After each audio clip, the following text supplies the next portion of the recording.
For decades, the health of the Gulf of Mexico has faced tremendous threats. For more than 40 years, the Nature Conservancy has been working with our friends and neighbors along this incredible coast to strengthen its defenses. But nothing could have prepared us for what happened in 2010. The explosion on the Deepwater Horizon rig happened on April 20th. April 22nd, it sunk.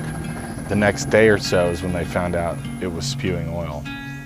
We were kind of unsure at that point how bad it was going to be until I heard estimates that were saying there were 70,000 barrels of oil gushing out of it a day. Well, the oil spill basically erupted our economy because that's where our tourists came in. The tourists brought money, and it really knocked people who was oystering, crabbing, everything. The oil spill had devastating impacts on the natural habitats of the Gulf, killing lots of birds, sea creatures, salt marshes, and the settlement with BP is an attempt to recover and restore those resources for the future, and at the same time to build a base for the long-term restoration of the Gulf of Mexico. We are uniting our environment and our love of the environment, our protection of the environment, along with local economies and communities to find that nexus that brings all of us together to support what's happening on our coast. This event, as much of a catastrophe as it was, is an opportunity to fix things, to save the Gulf of Mexico for its many multiple benefits. Invigorated by a new sense of urgency, and with Restore Act funding to back it, we're leaning into our efforts more than ever before. Since the oil spill, we've been rebuilding and restoring the Gulf of Mexico to protect habitats and sustain livelihoods.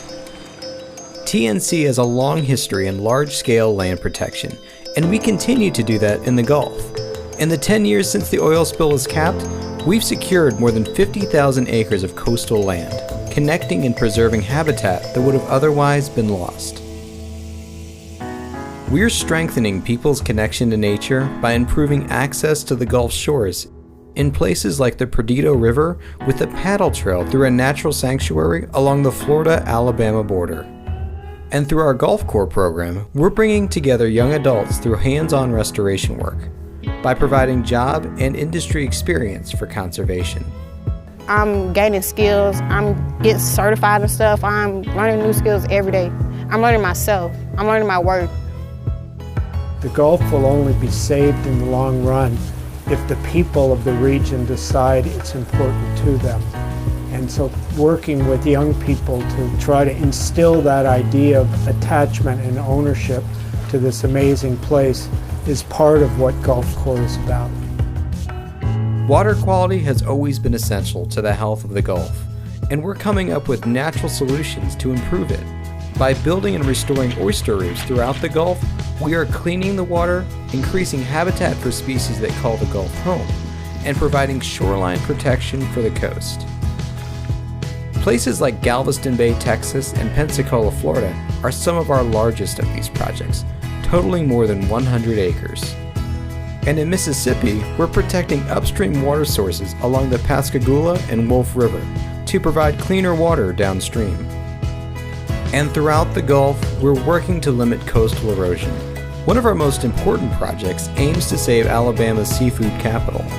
Restoring Lightning Point will help protect and preserve assets important to the fishing industry, but it will also save valuable habitat for migratory birds as well as nurseries for fish.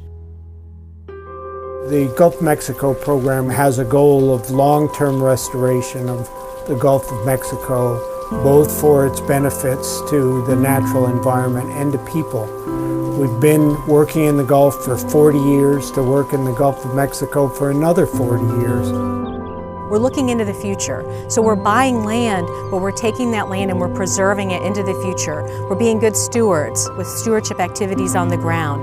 And then we're looking at those shorelines and areas that impact communities, and we're looking at ways to buffer those. We're rebuilding habitats, we're finding ways to break wave energy and prevent erosion, and we're uniting all this under our projects.